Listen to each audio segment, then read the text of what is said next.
And welcome back, everybody. So, we're back to talk all about the brand new going on in video games. Obviously, a lot is happening, yet very little is happening. It's pretty much been Switch talk everywhere, man. Uh-huh. Yeah. It's just I don't know how you like because we have like a bunch of news. I don't know how you like our president-elect Cheeto or Switch. It's just everything's going off, and then we got other news here today. But for Switch, it's really weird for the fact that third-party development teams are saying don't really take into account that you'll be getting their games on the console. So, Y- I mean, let's talk about that first then, because obviously, y- that's quite big. I mean, d- believe it or not, and I know a lot of people might not know this, but it doesn't matter how many exclusives you have on your console. Yes, those will help a certain market, but like the Call of Duties, the Fallouts, that's the stuff that sells your console. So if you're not bringing that to your Yeah, it console, yeah, yeah, it's what some people don't understand. It's most people can't afford two, three consoles in the home. They usually can only afford the one or the two, maybe it being a PC, and they want the best experience for their money, which is how many games can they get? They want, those awesome first party titles, but they also want to know that they're getting the big AAA third party titles so they don't have to go and buy a different machine just to yeah. play those. And like I like that you bring that up because like the best example I can use like when I was in high school, right? And this is like I don't know, 2004 or whatever. Mhm. Like I remember like people would be like, "Oh, what game systems do you have?" I'd be like, "Oh, I have a PS2, Xbox, and a GameCube." And people would be like, "What the hell?" Like because my dad bought me all of them. He'd just be like, "Oh, you're doing all right in school. Here's a new game console every year." So like I was the only kid Yeah. that had like an Xbox and a GameCube, and everybody was like, "How can you even have like?" It's Yeah. it's pricey, and a lot of people don't have that type of luxury, you know? It is. It is because like for most people growing up, I guess like for us anyway, growing up as kids, you only had like for parents they usually only had enough money for one console. Mm-hmm. So it was either relegated to either you're doing good in school or for birthday or for Christmas. Yep. And you had that one console and you played that one console. If you wanted to try out, like, so let's just say you wanted to try out the Xbox or a GameCube, you would most likely hope that one of your friends had it and they let you come over and play it. See, like I got lucky when I was younger. It's like eighth grade, I graduated, so I got a PS2, and then GameCube, I sold off a bunch of my old systems and stuff like an N64, PS1, and stuff to get a GameCube Hmm. myself for Resident Evil Remake. And then my dad was like, "Oh, you like that Xbox, right? So we see you're failing in math. So if you do really good, we'll buy you an Xbox on release." So I hauled ass and I got an Xbox. So it's like I had, but like, and what sold me on each one of those consoles was the exclusives, right? Like I wanted to play Halo, I Yeah. wanted to play, but it's like nowadays there's so many less on every other console. It's like third parties what's going to sell this. How is Nintendo going to maintain any feasible popularity like without all these third They party supports? Like they can't. Skyrim isn't going to sell, man. Like I'm telling you right I now, know. Skyrim's not I'm just selling. everyone knows it can't. They showed it with the Wii U. They didn't have a third party system, or even the like when they said that it was going to be a third party system, it wasn't because the devs after a year just dropped off because it was not feasible to get anything. Yep.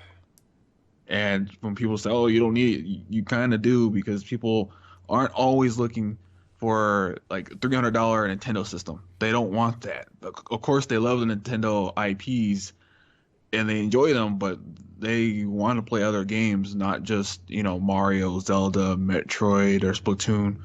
They want to have the total package for the amount of money that they spent on the system of their Yep. choice, be it, $300, $400. They want to know that that system will be supported throughout its lifespan.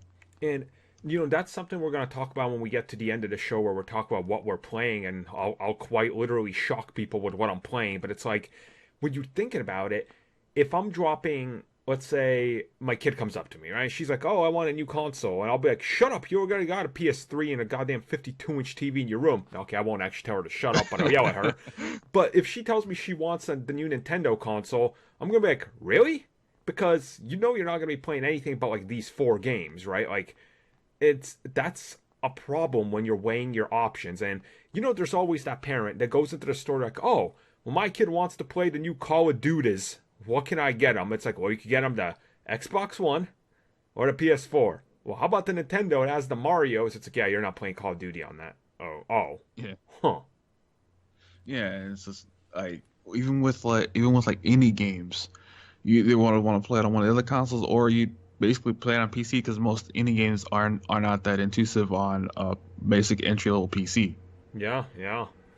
And also, that's So the that thing. Like, PC gaming, man, yeah, that's taken off. Like, it had a couple bad years between, like, '08, like, end of '08 to, like, 2013, but it's come back in full swing. Like, it's more popular than ever now. Like, it's a huge yeah, market, especially with, like, yeah, MOBAs and free-to-play yeah, games. yeah. That's why most people or most people are saying that for the Switch to thrive, it needs to be that second console. It can't be a third console like the Wii U was. That's how the Wii U ended up the way it was, barely selling like over 15 million units worldwide. Yeah, Where the people didn't matter if you're a PC gamer or a console gamer. If you dabbled in both, you would probably have a PC that can run some of the third-party games, and then have an Xbox One or a PlayStation 4 to do those exclusives and the other third-party games that your PC at the time could not run. yeah. It's weird. It's gonna be a little tough Yeah, for Nintendo. I mean, we'll talk about them as it gets closer to release. I mean, the yeah, console's coming out in 4.5 weeks, yeah. so And I know my game one of my Game Stops is already sold out for pre-orders. I think like within 4 days because when I looked at a picture, they only had like 52 in the damn. particular one that I had. Yeah. So 52 is all they had, and I'm glad I got one. Yep, mine had 15. I was able to score one of them. So we'll be back to Nintendo, but now switching off from that type of culture over and talk about American culture where so Tristan, how much you Yeah. like $60 games? Um, I remember when they were $60 games back in the the early late 80s or early 90s, and then they went down to about the 40s, and they stayed there for about 2 generations, and they went back up to 60. Yep. Well, how would you like it if the president came in and said, "Listen, since these games are made out of country, you're gonna have to pay extra monies." I don't know because I see the blight that the Canadian gamers get for having, to pay like anywhere between like 70 something to $90 per game, Yeah. and then you have what this tariff that he's trying to impose is for exports and importing, and it's to a certain extent I can understand like what their administration is trying to Oh, do. I They're trying fully to create, understand yeah, it, but I they're think trying to it's create stupid. jobs. Yeah, they're trying to create jobs for U.S. citizens by having companies make factories that they can work in, so they can just manufacture the goods there. But on the flip side, that would make the good cost more. Yeah. It's like what I tell people when I talk to them, man, do you know why your iPhone costs $700? Because it has way more technology worth it in there, but it's assembled outside the US where it's cheap labor so they can sell it for 700. If this phone was made in the US, it'd be like 2 grand because of how much they would have to pay people and like per hour and bring all these other technologies and, like manufacturing plants that run dirt cheap over in China and Japan and other Asian countries. Like same thing with Yeah. video games. It's like are you really like if the next I don't Yeah. know, let's say this new Square Enix Marvel thing, which we'll talk about Well, in a little bit. Like, I, can you I think imagine paying $100? A well hundred I fucking can dollars? well I can give you a better example. Um, y- Most people don't know. You know how Japan, most of the most well-known IPs are from Japan. Yep. Um, Japanese gamers pay a lot more, not a lot more for their games Yep. because they're made in their country. You're looking at anywhere between 89 to 90 something dollars per game. Can you That's the imagine? average. New Final Fantasy, $90. Yeah, New Super Mario, yeah, $90. Holy shit. yeah. And let's just take for if you're like to import, let's take for an example like the Resident Evil remasters that they had Uh-huh. a couple years back. Well, what Japan had was a physical copy version that at like the Western territories like the U.S. didn't get, and they are special because they have the English voiceovers. Everything's all in English too, as a separate track. So people would import Hmm. the physical version over to where they were, either the U.S. or anything.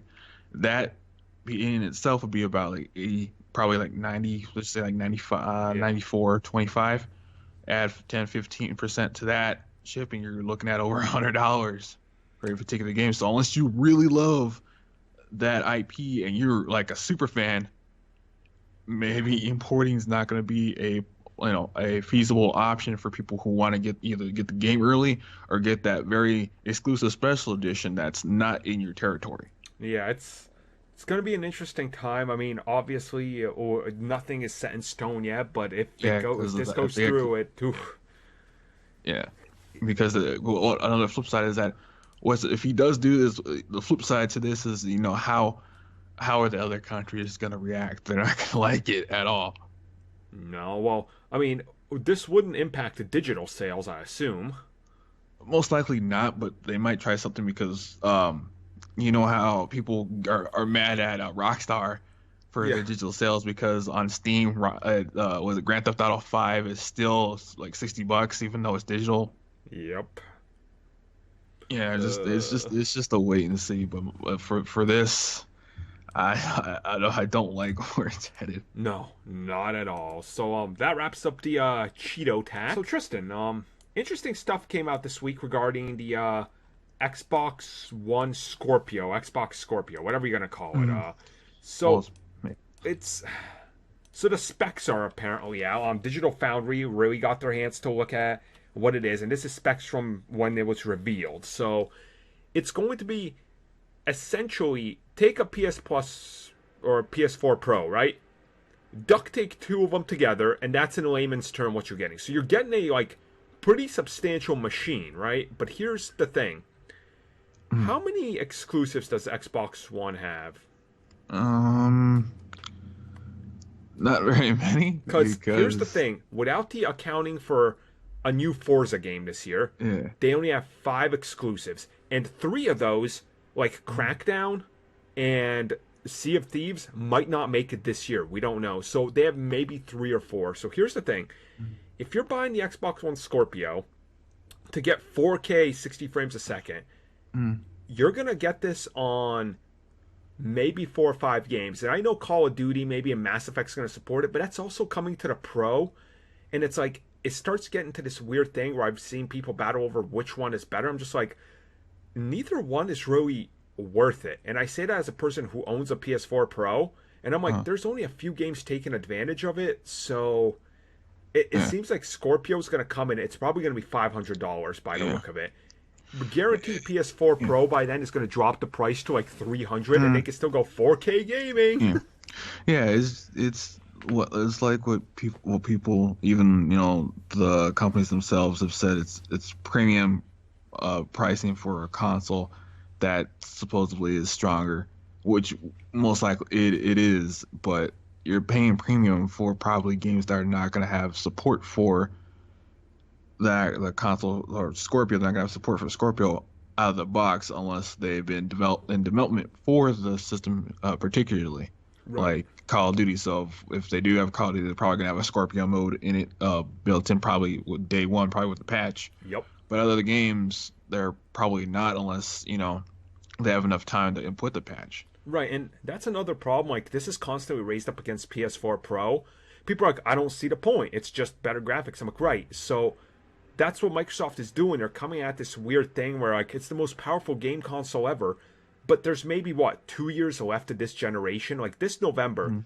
we'll have maybe 2 years before PS5, right? Yeah. So it's kind of crazy to me that they're both playing this weird arms race Uh, on better upgrades to modern consoles uh, where it's not like we haven't even hit our stride with this console generation yet. Like this year's probably going to be the big one with Horizon, Mass Effect. Like yeah. it's a weird time. It is really weird. It just shows that people are trying, trying to find out what is relevant and what you can actually buy that would be, I guess you could say, stand the test of time, particularly for a console game, for console gaming actually. And with the Scorpio, for me, it's on Microsoft because I guess they don't. For me personally, it seems like they don't trust their first party development teams because they're every other time it's like they're constantly either moving stuff around or they're closing development teams. Yeah, that's And it's a worrying system because it's like we know Microsoft tried to dump Xbox yeah, before the 360 ever, and they only hung on to it because of certain people. And now Xbox One, it's this weird thing, and like they're dumping studios, and it's like you compare the exclusives this year. uh, PlayStation 4 has 42 known exclusives, and there's still unannounced ones. mm, Xbox has 5. And it's like the exclusives don't necessarily sell a console, but if you're going in there yeah, and you talk to someone, it's like, well, which one has better games? It's like, well, PlayStation has all these exclusives, so yeah. Because people, I know people, even me at one point wanted to get an Xbox One, but when I saw that, most of their exclusives, quote unquote, were either going to be timed, mm-hmm. ported to PC, or canceled because of difficulties with production. It just seems that Phil Spencer's claim to, oh, we're gonna be developing our first party development teams was like just just a bag of hot air. Yep. Because from the looks of it, how many first party development teams they have left now? Like Not four or many. five? Yeah, Four or that's five? not many at all. Yeah, and all the ones that I see that try to come up, they particularly don't have a good, I guess, working, just a working environment with Microsoft, especially from like indie devs, where you heard that they had a hard time trying to develop a game because Microsoft CEOs would come in and say, oh, well, this idea is fine and this idea is fine, but can you tweak it or change it in a certain way that can fit this particular age group or this niche group that we're trying to hit? Yep. And it doesn't always mesh well with the actual development team because it flies in the face of what the game's actually supposed to be Well, it's like, about. and that's the thing you got to think about, right? Like, you're seeing like Microsoft comes out there and they have all these games that they're talking about, and suddenly they're like, well, the guaranteed things, right? It's like, okay, every couple years we're getting a new Halo, we're getting a new Gears, we get a Forza every year, and that's your core 3 franchises. And if you look at how much the Forza games sell, as opposed to how much they cost to make, that game barely breaks even. They're only making it so they can have that Gran Turismo rival because Yeah, it's always making the same amount of money. Like yeah, there's never new people buying the yeah, Forza games. It's a yeah, really weird franchise, and Halo yeah, is diminishing returns. Every game is yeah, selling less and less. yeah. It's not like people want Microsoft to dump the Xbox brand. They want it to flourish, which you want healthy competition. It's just when you see the company who doesn't really care about investing into their brand, it almost seems like they don't care at this point in time, which we kind of see that they don't to a certain extent because when people say, "Oh, well, Microsoft has money, they can just keep pouring money in," and I'm thinking, like, investors don't see it that way. They want a return on what they shelled out. They don't want to just see a money hole right there and just keep funneling money because we can because we have it. No, they want a return on what they invested in. So if like I was an investor and someone told me my 50 million that I invested into this IP here got canceled, I'd be pissed and wouldn't really want to do business again. Mm-hmm. It's It, it, it's weird, man. I think this generation, when we in like 3 years, when we mm, retroactively look back at this generation, yeah. we're just gonna find confusion and both studios struggling, Nintendo losing their mind. Like this is gonna be the weirdest. Like just think of this. This Well, I generation alone, yeah. Nintendo has put out 2 consoles. Well, yeah, it's they're what people always and I knew too is that they were trying to catch lightning in the bottle again by trying to get casual gamers back into the market, which at this point in time you can't with smartphones and smart devices. You can't do that But anymore. how many ice cubes can I detect in my controller? I don't know. You could ask the HD Rumble. I'm like better Rumble effects. Okay, Dude, I can I I can hate tell I can Rumble in tell my how. Yeah. controllers. I actually, if I can disable Rumble, I disable it. Like, I I hate mean, that I mean, shit. I heard from people at the Nintendo events saying that their HD Rumble is very therapeutic, so they got that going for it. But other than that, some people, like you said, some people turn it off, so it wouldn't really matter. What? Jesus Christ, man, this Wait, this is interesting generation. yeah, because you can see what Nintendo is trying to do from what Microsoft's trying to do. Nintendo, for one reason or another, wants to be wants to be a special snowflake and have a different identity and try and capture the casual gamers again, which Mm-hmm. that's probably not going to ever happen again. No, no. And then you see Microsoft saying that they're investing in their first party IPs, and then the next thing they're doing is, oh no, this is just it's a console exclusive here, but you can also get it on PC Yep. within like a day or two. And where the fuck is Fable? That's their best franchise, and they just It's, outright it's, cancel that it's shit. gone. It's Yeah, like gone. what the fuck, oh, man. And it's like, I don't know. I mean, we'll be back to talk about Switch and all this very soon, but let's just transition on to our next topic, which I know people really want us to talk about. This Nintendo is like left out of the picture, assuming with this, but Square Enix and Marvel announce a huge deal, which is going to bring video games based on Marvel characters everywhere. Huh. And here's the big thing: like, this isn't just one game. They got Crystal Dynamics, who of course develops Tomb Raider, Uh-huh. and the same studio that develops the new what was it? Human Revolution, What was the last game? Mankind Divided. Yeah, I think it's Mankind Yeah, Divided. Deus Ex games. Yeah. They're working on them now. Here's the thing: there's other studios in Square Enix that we don't know about that could be working on 'em. Mhm. So this is essentially the same thing as the Star Wars EA deal. It's Yeah. make games based on our properties, and dude, I am Yeah. so hyped about this. I'm hyped too. It's just that I'm kind of iffy on Crystal Dynamics and Idios because there's times where they make great games, and there's also times where they make iffy games because of the choices they make. See, here's the Like for way like, I see it, right? And yeah. this is a little like they can do this. I think they're gonna. I don't want to sell them short. I'm willing to bet that their first game is probably gonna sit in that 7.5, 8 out of 10 range. And you know Yeah. what? That is a huge step considering what we've had previously. Yeah. So, Yeah, I'm just saying because like I think let's say the first game is going to be made by Crystal Dynamics. It's going to be an Avengers game, yep. and since there, most people assume it's going to be a third-person adventure game.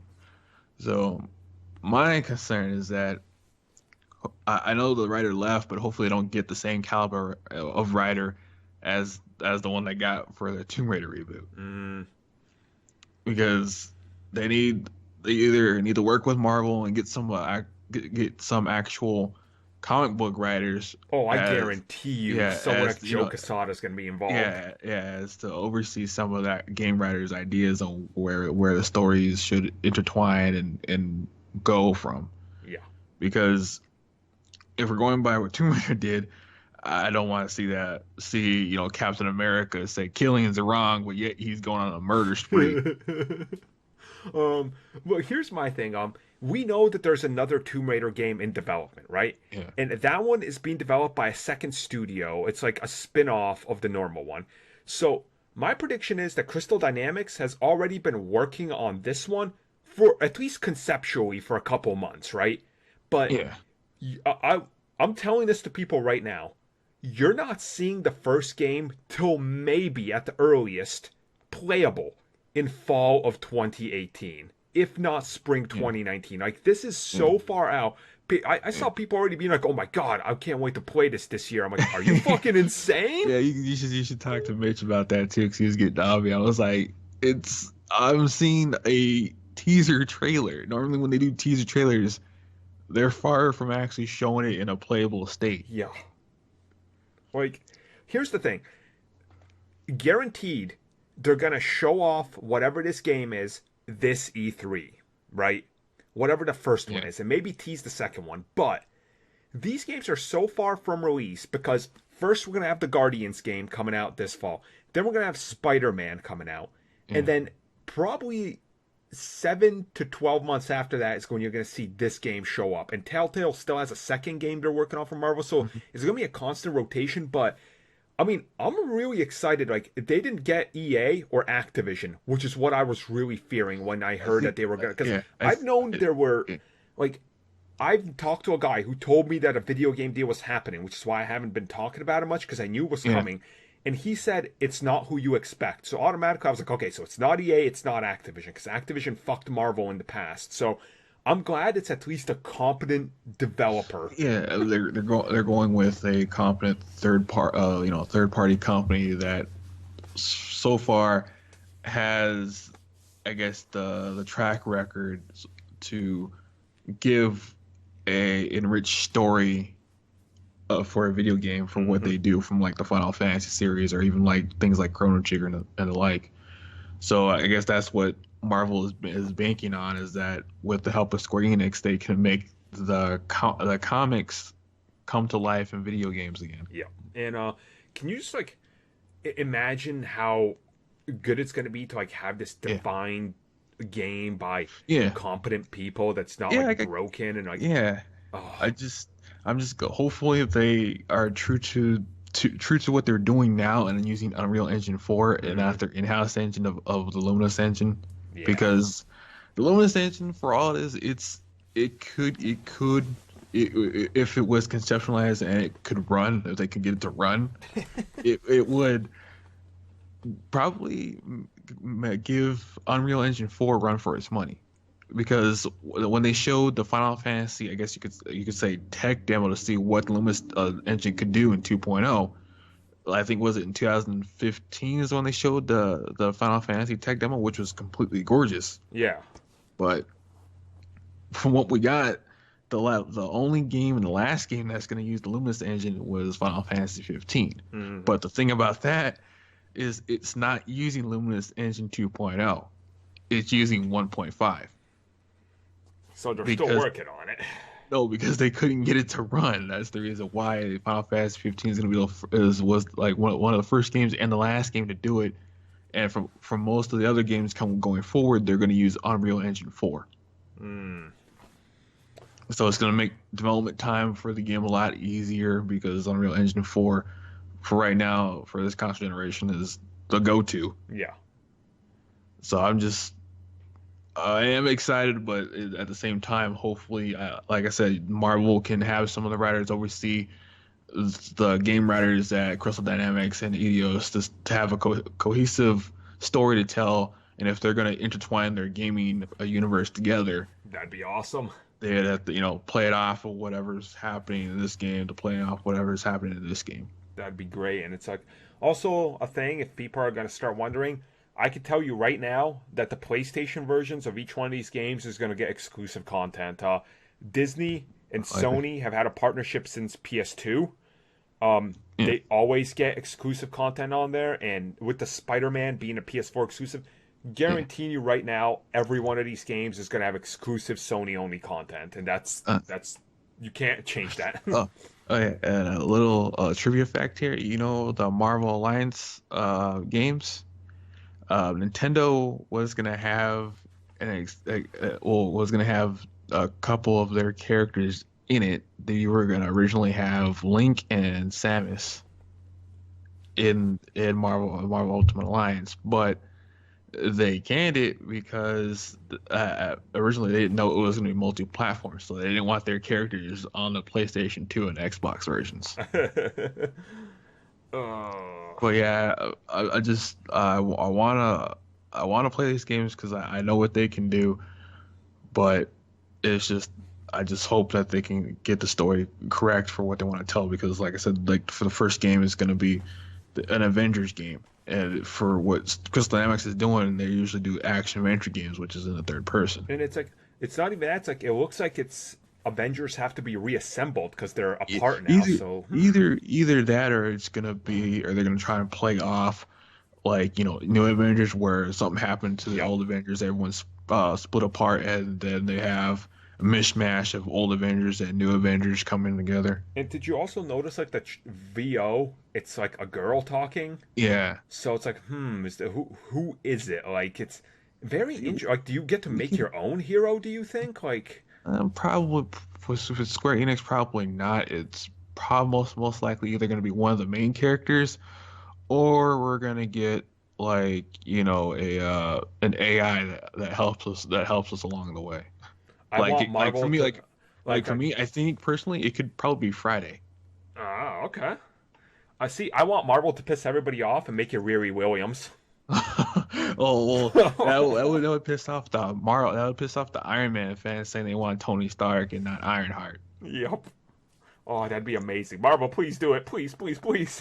But that's what it is. Like it could be her. It could be Friday. It could even be a new VO for Miss Marvel. We don't That'd know. be awesome. So, hopefully you guys enjoyed our discussion. Trust me, we'll be back to talk about this when there's something to talk about in a year and a Yeah, half. yeah, because that's all Square gave us was no more news till 2018. Yeah. Well, Tristan, Uh, 2016 was an interesting year for gaming, and I want to kind of just each one of us talk about what our personal game of the year is. uh, Now, 2016, I don't. It's such a weird year. Like, well, it's a weird year because most of the highly anticipated games got pushed back a yeah, couple months to this year. yep. Um, so with that in mind, what are some of the games that stand out to you personally? Well, on the first-person shooter front, Overwatch over like for like a first like for like a single player campaign probably would be Uncharted, Thief's End Hmm. to RPG that I played a lot. I played a lot of RPGs last year, but seeing Final Fantasy 15, playing it, playing over like 80 hours, getting to like level 80 something, defeating like super bosses. That was the most satisfying, and to know that I can wait a couple months to come back and play it again because they're adding free updates to it along Nice. with the DLC.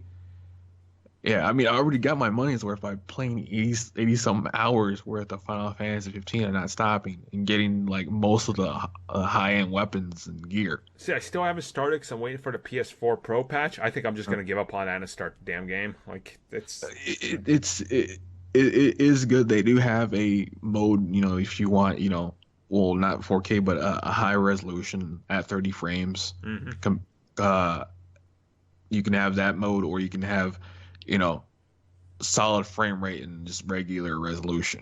that's nice.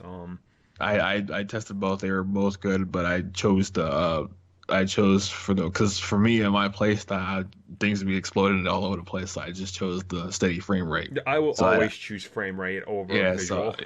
so I didn't really ever saw any stutter or anything like that. I did see some funny glitches at one time where like one of the guest characters, because there's a guest character that can pop out of the old world at certain times, and for some reason she couldn't finish her animation. She just kept dropping from the dropship over and over and over and over and over again. So when I left the area and came back, it fixed itself. Yep. Now, you mentioned Final Fantasy. One game I want to give a lot of credit to. I think people played and maybe forgot or maybe didn't play, and they should. Ratchet and Clank. I remember now. I remember that Dude, too.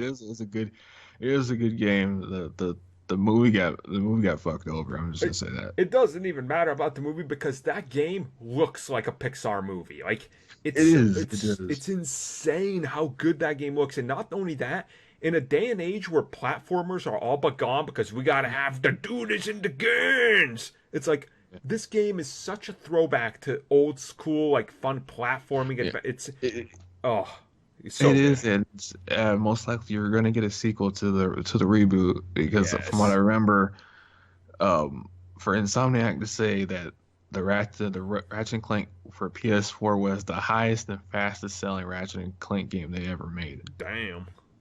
Yeah, so that's why people still just play the game because it's a mishmash of Ratchet 1 and then I think a little bit of 2 and a little 3 because Yeah. I remember there's some guns from 2 and 3 that are in 1 that weren't there.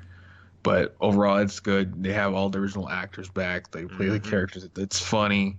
It's fun. You can have fun with the guns, and it's just you have fun with a game that doesn't take itself seriously. Now, is there any other games you want to give shout outs to before we just kind of talk about our own personal game of the Um, year? I remember there was Pokemon. I played that. I beat that.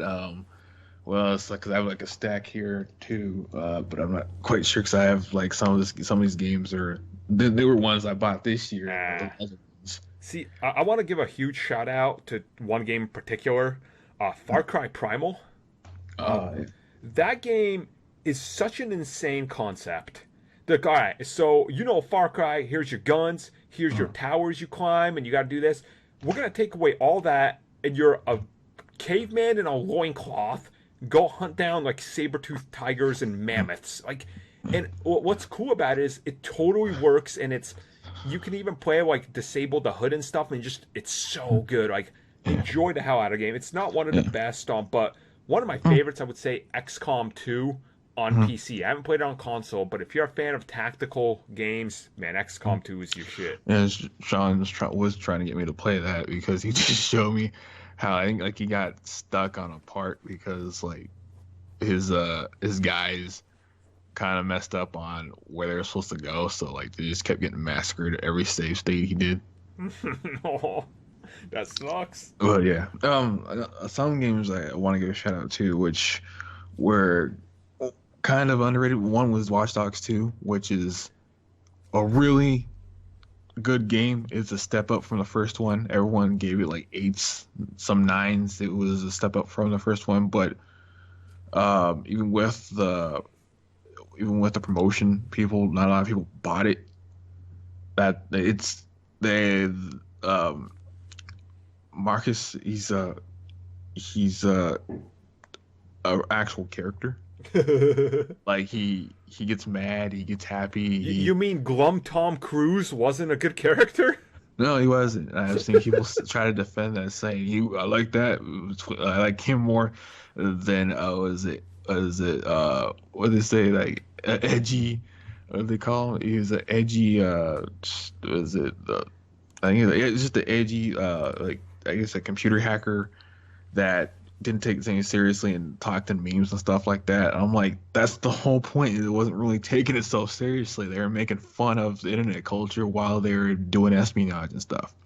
Hmm. And this time around, it actually gave you the option to do completely stealth or just go in guns blazing.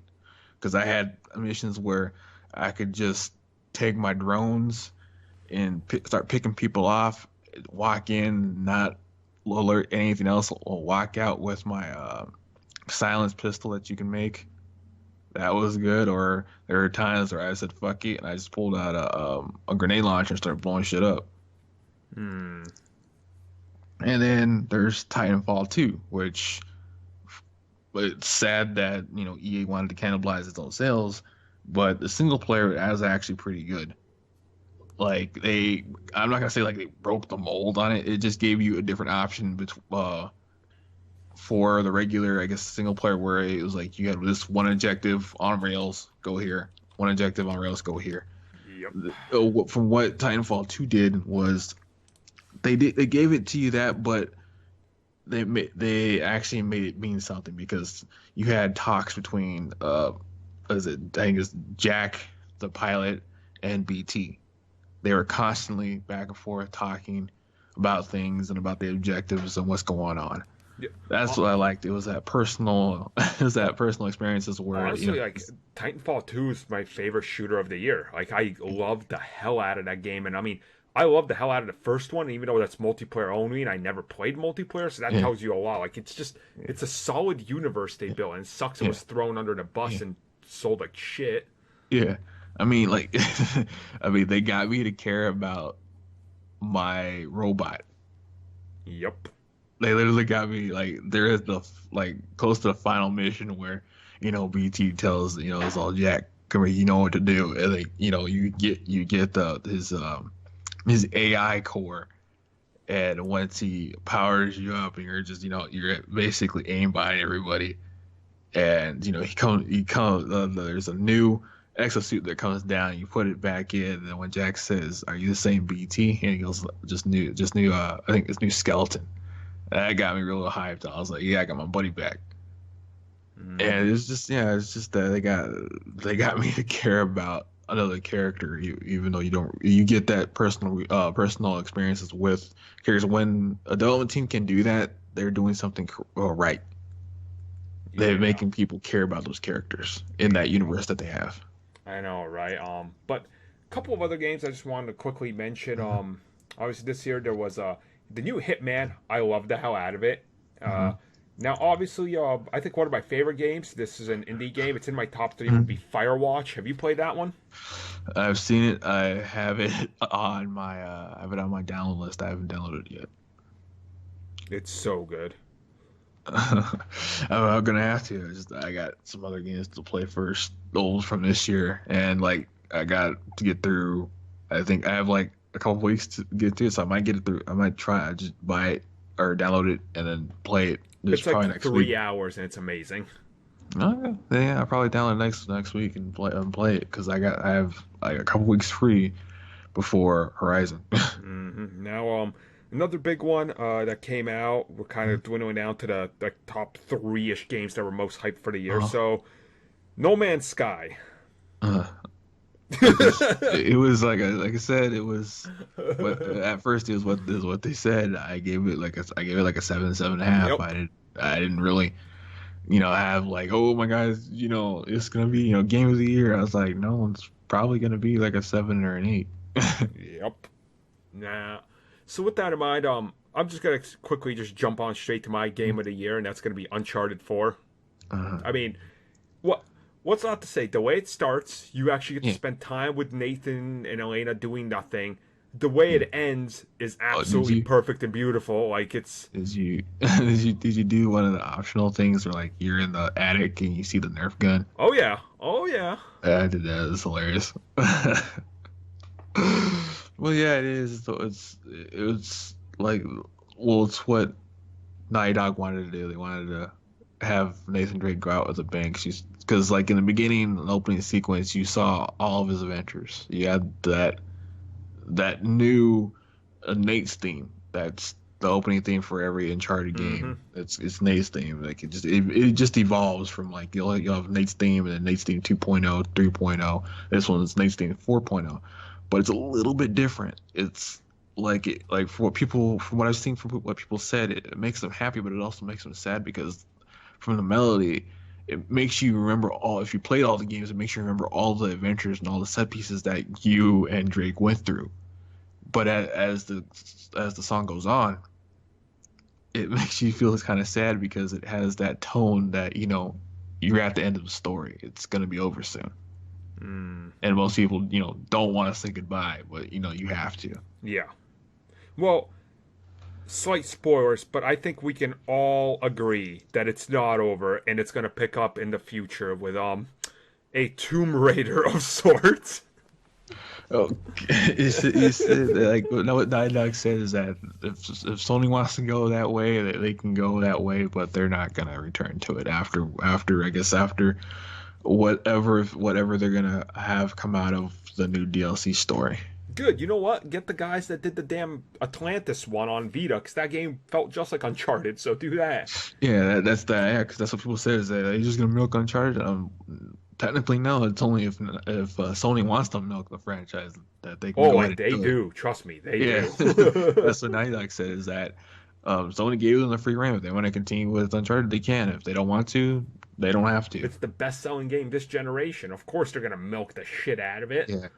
Yeah. So it's whatever the new development team wants to go. If they want to go with with the characters, how Night Dog had them, or they're gonna go the anthology series and not start over, but just have a new story. Because Yep. there's like in the Uncharted universe, there's millions of legends. You don't have to start over from the three legends that they wanted to tell the story of Nathan Drake. You Right. can just have a new character, be a historian or even another treasure hunter, but different issues, different personality, and different treasures and legends that they want to go for. Uh huh. So Overall, what's your game of the year then? Probably have to be the same because like Right. it was like I played the games all through.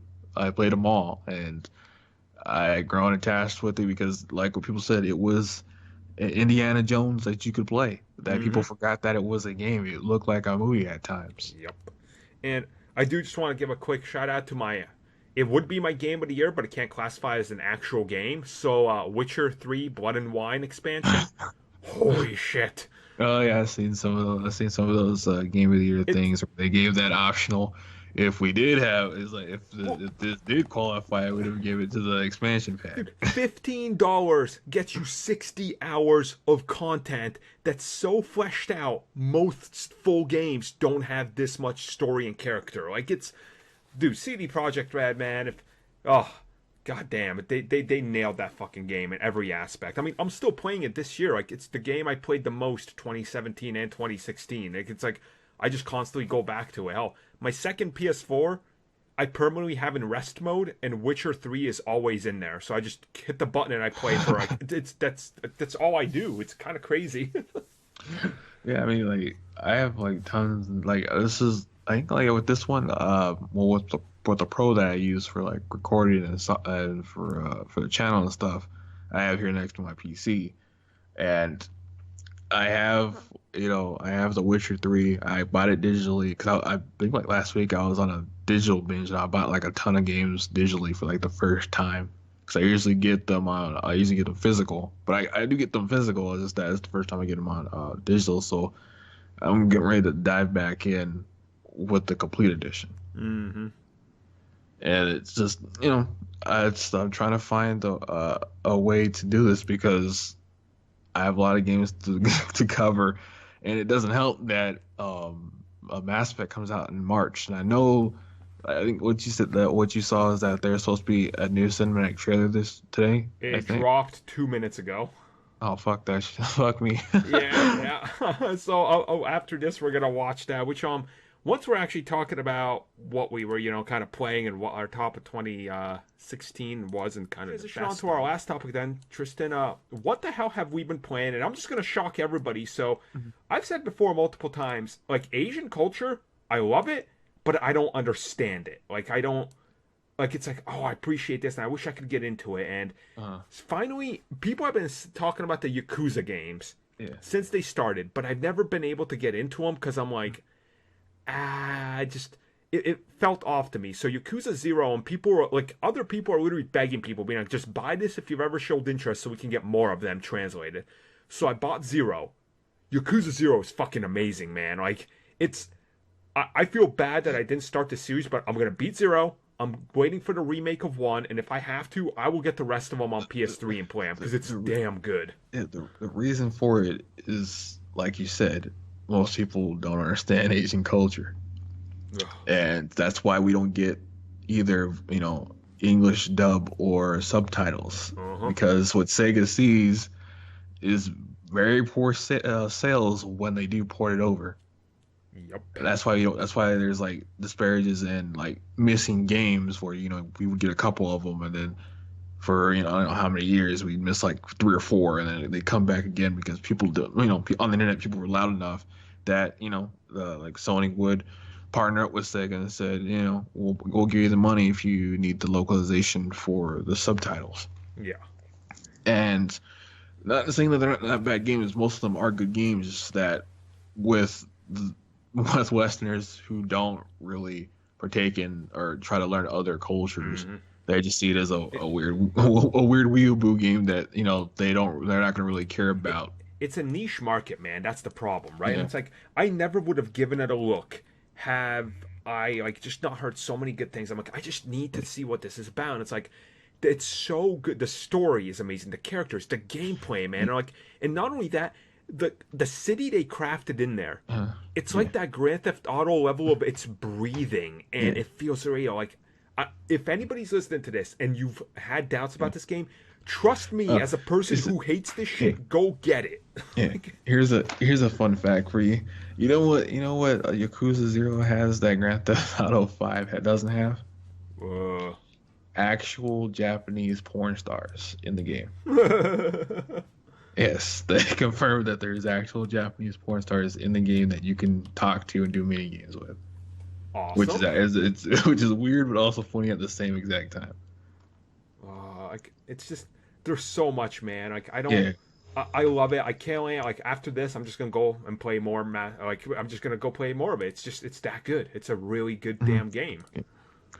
Yeah, me, I might get it, but like I said, I got a lot of games. Like I just, uh, I beat, I bought, Kingdom Hearts 2.8. I beat 0.2 on standard mode because I was playing around with Proud mode, and it just got a patch because apparently Proud mode, which is kind of like the hard mode, was playing like critical mode, which is basically, you're fucking insane because like one hit, you're down to one-fourth life. Mm-hmm. And there's that. I was playing that. I'm gonna get a review out soon enough, and then I also got Gravity Rush 2, which for a B tier IP, it's getting a lot of good reviews from like 8.5s to even 9s. Hmm. And this is an IP that was originally a Vita exclusive, and it didn't get its just due because it was a great game, but the Vita kind of fizzled out. Yeah. So they gave it a chance on PlayStation 4, and apparently they're reaping the rewards because it's from all the reviews, it's getting a lot of good results. And plus, I think in March you'll be getting a free campaign DLC. Now, how There'll be many another games are in this series? two. Oh, okay, so it's okay. There's nothing else. Yeah, they said that I didn't beat the game, but I did see from developers, which is Japan Studio, or Studio Japan actually. They said that this for right now, Gravity Rush 2 is going to be the last in the series until after their other projects, Hmm. because we have Knack 2 that's coming out soon, Oh, hype! and then we have I think one or two unannounced projects that they're going to announce pretty soon. Uh huh. Most people assume one of them would be Ape Escape because Studio Japan does do the Ape Escape series. Yeah, yeah. Well, it's like, have you like speaking of all these like weird games? Because once again, we're talking about niche games. When I Yeah, started to do my research on freaking Yakuza, there's a whole feudal Japan spin-off series. yeah, there is. Why ain't that? I need that shit too. Like, I love feudal Japan stuff. It's like, oh They man, give me they that. you don't remember they did show that at I think they showed it at last year's PSX. Is it coming to America? I don't know. I think they said that they showed it, but they want to know if people are interested in it. Oh, Like that was it the what is it that knockoff Kevin Smith dude that always comes out every year? They yeah. said tweet him if they get enough tweets, then they'll look into it about a translation. I'm gonna go start tweeting at him. Because I don't know, I forgot his name, but the only reason I remember him is because everyone on Twitter and on Twitch just called him the discount, Kevin Smith because he was fat and he always wore hockey jerseys. Nice. Um. So I guess another thing I'm playing is, of course, I'm just gonna quick say Witcher. Still playing The Witcher. I'm actually gonna go for the platinum, and I started Yeah. Resident Evil 7. The wife and I got 2.5 hours into it. Uh, Holy shit, that is one solid game. Yeah, I've been seeing people saying it is solid, and I'm like, I might give it a try. 'Cause I have seen people who are saying, oh, they went in a completely different direction because I can't get into it because it's first person. I'm like, half of like horror games are in first perspective, and they're actually pretty Yeah. good. Here's the thing. As a lifelong Resident Evil fan, I still have some rant videos somewhere on here even on this Mhm. channel. It's hard for me to find a game where the series has literally made me hate it and fall out of love with it to Mhm. put out a brand new game that makes me feel giddy and excited for. Like it's Mhm. literally I feel like every single thing they did in this Mhm. game, they did the right decision. Like Mhm. there's references to like you're exploring the house, and I'm not gonna spoil stuff, but there's like notes you can find in newspapers, and if you search them, you're gonna notice a few interesting Easter eggs hinting at the bigger Resident Evil world to certain But things and what you mean? There's events. like there's like rat angel sandwiches all over the place. Yeah, oh my god, so I literally like there's like a newspaper and it's like covered by stuff like like worms and stuff. And Yeah. just zoom in and just look at that newspaper. And once you figure out the name of the person that wrote that article, it completely ties it back into old school Resident Evil, and you start to piece pieces together. And like, it's it's literally it's like the best way to explain it's like imagine you have like like the perfection like Resident Evil 1, 2, and Yeah. 3, and then it gets shit on for a couple years, and you're like, oh no, and then they're like, fine, we're gonna give you exactly what you want, but make it even better. Like I'm glad it's first person. I'm glad the story is great. It's self-contained. The graphics are beautiful. Like it's Resident Evil back in a whole new light, but it feels like Mhm. Resident Evil, and that's Yeah. all. That's the best credit you can give it. Yeah. I mean, that's what most people have always wanted. They don't really like. They want innovation, but not to the point where the innovation is at a cost of making the IP lose its identity. Exactly. Because what was that? It was that I think it's not Operation Raccoon City. It was the downloadable only. I think it was a third person team based Umbrella, shooter. Umbrella Ops, Umbrella Corp, something I like think that. I think it's Umbrella Ops, which is really it was just it was fucking bad because They they took the name Resident Evil off of it because of how bad it was. That's I mean, no, people want to know how bad that is. That game came out last year, and people didn't even know. Yep. And I did see some reviews on it, and it was funny because they couldn't really review it because there wasn't a lot of people playing on the servers. I mean, literally, he was so I was like, oh, I would review this for the multiplayer part, but I can't because there's not many players, if at all, playing the game. That's because it sucked. Yeah, because I think what you weren't really killing zombies, you were killing other players, but the Yep. zombies were there as environmental hazards. And that's not like a problem. It's like you could take the mercenaries mode, which is what they did, and make it Yeah, multiplayer, and it'd be awesome. yeah, But when the game engine is broken and everything else about it is broken, you just put out a broken mess. So it's like, nope, this ain't gonna work. yeah. That's what we got. Oh, that's what they got last year. Because I remember they did reveal that, but they just filled it up because they said that. I know Japan got the physical release, but over here it said that yeah, it's gonna be digital only. And I'm like, yeah, they had no faith in this from the get go. Mm-hmm. But yeah, like so far we have games galore in the beginning because I'm looking at some of those review scores and I'm still surprised about Gravity Rush 2. Like right now it's sitting like at a 8.5 on Metacritic, and it's the fifth best selling PS4 game of 2017 so far. Mm, yep. I'm sure. Yeah. So, anything else you've been playing before we wrap this up? Um, what else? I think I've been playing. I want to get back into Pokemon, but I've had like so many other games to play because I still haven't. I've only like dabbled a little bit in Pokemon Moon Uh-huh. because I've beaten Sun, but I just haven't like had the time to play all these games because people are like, because like for even the videos people are asking me is how you getting all these, how do you have all these times for games? Like I make a schedule and I'll play like a couple hours for recording purposes, and if I do have time for myself, I'll continue playing. Yeah. That actually sums it up the best, really. Oh yeah, because like people assume like reviews can be done in like a couple hours. No, I'm sitting at a computer for like hours on end for a couple days, Ugh. and being my age, even though I am considered still young, being on a computer for a couple hours, and your body can't do that anymore. Nope, nope, nope. Get up, Age. you get up, your knees start to ache, your elbows start to ache. It's like you have to constantly trying to stretch.